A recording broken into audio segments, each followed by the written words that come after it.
बिस्मिल्लाहिर्रहमानिर्रहीम।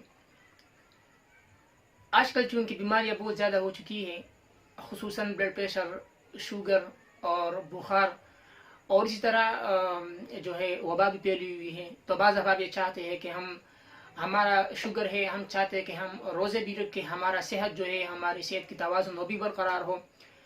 Blood pressure के मरीज़ भी ये चाहते हैं कि हम कमज़ोर हो जाते हैं, पसीना बहुत ज़्यादा बहता है और ब्लड प्रेशर के नीचे जाने से या ऊपर जाने से हमारे जिस्म में कमज़ोरी हो जाती है। तो क्या हम इस हालत में इंजेक्शन लगा सकते हैं या नहीं लगा सकते? तो उलमाए किराम ने बहुत ज़्यादा इस पर तहकीक की है, बहुत ज़्यादा वीडियोज़ जो है इस पर बनाए हुए हैं। और वीडियोज़ बनाने का मतलब भी ये होता है कि आजकल चूँकि लोग किताबें नहीं देखते, अगर कोई किताब लेता भी है तो अलमारी को खूबसूरत बनाने के लिए किताब लेते हैं। सोशल मीडिया का दौर है, हर मसला जो है वो मिल जाता है वहाँ पर। तो मैंने सोचा कि मैंने भी थोड़ी सी मुख्तलिफ तवज्जात से ये जमा किया है सिर्फ इंजेक्शन और ग्लूकोज पर कि इससे रोज़ा टूटता है या नहीं टूटता। आपके मसाइल और उनका हल जिल्द नंबर 4 सफ़ा नंबर 578 किताब सोम में लिखा है कि इंजेक्शन से रोज़ा नहीं टूटता। इंजेक्शन से रोज़ा नहीं टूटता। सिर्फ ये आपके मसाइल उनका हल सिर्फ उसमें यही लिखा है, तफसील नहीं है उसमें। तफसील पर फतावा कासमिया, फतावा मुदिया उसमें है, हम आगे जाकर उस तफसील के साथ वो पढ़ेंगे। नंबर 2 अहसनुल फतावा जिल्द नंबर 4 सफ़ा नंबर 432 किताब सोम में लिखा है कि रोज़ा उस चीज़ से फासिद होता है जो किसी मनफस के ज़रिए मैदा या दिमाग में पहुँच जाए। इंजेक्शन से दवा बजरिया मनफस नहीं जाती बल्कि उरूक और मसामात के ज़रिए मैदे में पहुँच जाती है, लिहाजा रोज़ा नहीं टूटता। इससे रोज़ा नहीं टूटता। मतलब यह है कि हम रग में जो है इंजेक्शन लगाते हैं तो रगों के ज़रिए से जो है वो पहुँच जाती है मैदे तक। बहरहाल बाज़ डॉक्टर कहते हैं कि रग में जो इंजेक्शन लगाया जाता है वो मैदे तक नहीं पहुँचता। बाज़ कहते हैं कि पहुँच जाता है। जो कहते हैं नहीं पहुँचता वो जो है कदीम अतिब्बा का ख्याल था। जदीद डॉक्टर ये कहते हैं कि मैदे में जो इंजेक्शन लगाया जाता है वो मैदे तक पहुँच जाता है। फिर आगे लिखते हैं कि अशरफुल फतावा सफ़ा नंबर 195 किताब सोम, इंजेक्शन लगवाने से रोज़ा नहीं टूटता इसलिए कि बजरिया इंजेक्शन जो दवा जिस्म में पहुंचाई जाती है वो अगरचे रग ही में क्यों न लगाया जाए, ये मुफसिद सोम नहीं है। अगरचे हम रग में लगाते हैं लेकिन मुफसिद सोम नहीं है। वजह फिर आगे खुद जिक्र करते हैं। वजह यह है कि रग का मैदे से बराह रास्त ताल्लुक नहीं है, इसका ताल्लुक दिल से होता है। रगों का ताल्लुक दिल से है, मैदे से नहीं है।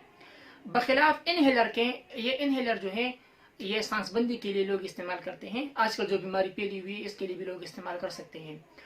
जो बजरिया हल्क अंदर खींचा जाता है वो रोज़ा को तोड़ देता है, इसलिए कि हल्क से किसी चीज़ का नीचे उतरना मुफसिद सोम नहीं है, क्योंकि हल्क का ताल्लुक बराह रास्त मैदे से है। और इनहेलर में सिर्फ गैस नहीं होती, दवाई भी शामिल होती है। और महज हवा को अंदर जाने से रोज़ा नहीं टूटता, दवा की वजह से रोज़ा टूट जाता है। इनहेलर 2 किस्म पर है। एक इनहेलर सादा होता है जिसमें सिर्फ गैस होता है, और दूसरा किस्म जो है वो ये है कि उसमें दवाई भी शामिल होती है। तो पहला किस्म जो है जो सिर्फ गैस है, अगर उससे कोई हल्क में गैस छोड़ता है तो इससे रोज़ा नहीं टूटता। आगे खुद फरमाया है मुफ्ती साहब ने कि महज गैस के अंदर जाने से रोज़ा नहीं टूटता। लेकिन अगर उस इनहेलर में जो जदीद इनहेलर है उसमें दवाई भी शामिल हो और आप उस इनहेलर को इस्तेमाल करते हैं तो रोज़ा मुफसिद सोम है। इमदादुल फतावा जिल्द 2 सफ़ा नंबर 175 किताब सोम में लिखा है कि डॉक्टरों से तहकीक करने से और तजुर्बे से भी ये बात साबित हुई है कि इंजेक्शन के ज़रिए से आप जब रग में इंजेक्शन लगाते हैं तो ये बिल वास्ता जो है मैदे तक पहुंचती है, बिला वास्ता नहीं पहुंचती। लिहाजा इंजेक्शन के ज़रिए से जो दवा बदन में पहुंचाई जाती है मुफसिद सोम नहीं है। और इसी तरह फतावा रहमिया जिल्द नंबर 8 सफ़ा नंबर 257 किताब सोम में लिखा है कि मुफसिद सोम वो चीज़ है जो जोफ मैदा या दिमाग तक पहुंच जाए, और इंजेक्शन के ज़रिए जो दवा पहुंचाई जाती है वो रगों के अंदर रहती है, जोफ मैदा या दिमाग तक नहीं पहुंचती। और इसको नाक या मुंह में डाली जाने वाली दवा पर कियास करना दुरुस्त नहीं है, क्योंकि उनमें डाली जाने वाली दवा बराह रास्त जोफ तक पहुंच जाती है اور یعنی یہ لکھتا ہے کہ آپ اگر ناک میں جو ہے دوائی ڈالتے ہیں یا آپ جو ہے منہ میں دوائی ڈالتے ہیں تو یہ ڈائریکٹ جو ہے معدے تک جاتی ہے. رگوں کے ذریعے سے اگر آپ دوائی پہنچانا چاہتے ہیں تو وہ بالواسطہ یعنی رگوں کے ذریعے سے معدے تک پہنچتی ہے، جو کہ مفسد سوم نہیں ہے. روزے کی حالت میں انجیکشن، گلوکوز اور خون چڑھانا. انجیکشن سے روزہ فاسد نہیں ہوتا، فتاوی قاسمیہ. گلوکوز چڑھانے سے روزہ فاسد نہیں ہوتا جبکہ براہ راست خون معدے میں داخل نہ کیا جائے. اس سے بھی اگر کوئی شخص خون چڑھانا چاہتا ہے، کمزور ہو، بہت زیادہ کمزور ہو، عذر کی حالت میں اگر کوئی شخص خون چڑھائے تو اس سے بھی روزہ فاسد نہیں ہوتا، کیونکہ یہ رگوں کے ذریعے سے خون جو ہے سارے بدن میں پھیلتا ہے. اور یہ بھی لکھا ہے کہ روزہ دار اپنا خون نکلوا کر دے دے تو روزہ فاسد نہیں ہوگا. ہاں البتہ اس سے سخت کمزوری کا خطرہ ہے تو مکروہ ہے. اگر کوئی شخص خون دینا چاہتا ہے اور کمزوری اپنے آپ میں محسوس نہیں کرتا تو وہ خون دے سکتا ہے، لیکن اگر کوئی شخص کمزوری محسوس کرتا ہے تو پھر اسے نہیں چاہیے کہ وہ جو ہے وہ خون دے دے، مکروہ ہے.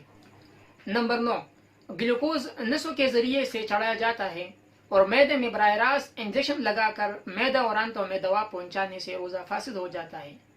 اور گلوکوز سے روزہ فاسد نہیں ہوتا. اس کی وجہ یہ ہے کہ براہ راست معدے میں پہنچانے کی وجہ سے روزہ فاسد ہوتا ہے اور نسوں میں طاقت کی چیزیں پہنچانے سے روزہ فاسد نہیں ہوتا. دونوں میں فرق ہے.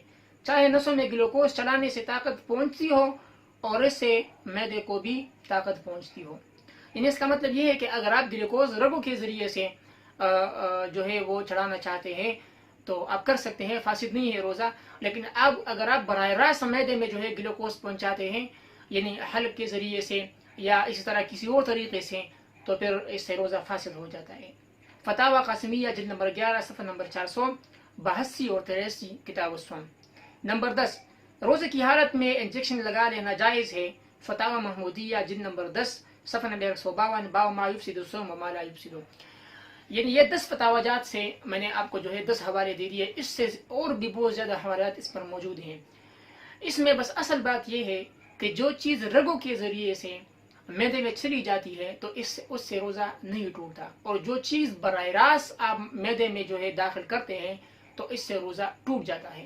تو شوگر کے مریض اگر انجیکشن لگاتے ہیں، بلڈ پریشر کے مریض اگر انجیکشن لگاتے ہیں عذر کی حالت میں، بغیر عذر کے جو ہے نہیں کرنا چاہیے، اس سے روزہ فاسد ہو جاتا ہے. لیکن اگر آپ روزہ جو ہے اس سے مکروہ ہو جاتا ہے اور جو ثواب ملنی چاہیے وہ آپ کو پھر نہیں ملے گی. اگر آپ عذر ہے، بیمار ہے، اگر آپ کو عذر ہے، بیمار ہے اور اسی طرح جو ہے آپ اپنی روزے کو مکمل کرنا چاہتے ہیں تو اگر کوئی شوگر کے مریض ہے، بلڈ پریشر کے مریض ہیں تو وہ بالکل انجیکشن لگا سکتے ہیں اور اس سے روزے میں کوئی جو ہے فساد نہیں آئے گا. تو یہ چند مسائل تھے جو اپنے دوستوں کے ساتھ شیئر کرنا چاہتا تھا. اللہ عمل کرنے کی توفیق عطا فرمائے.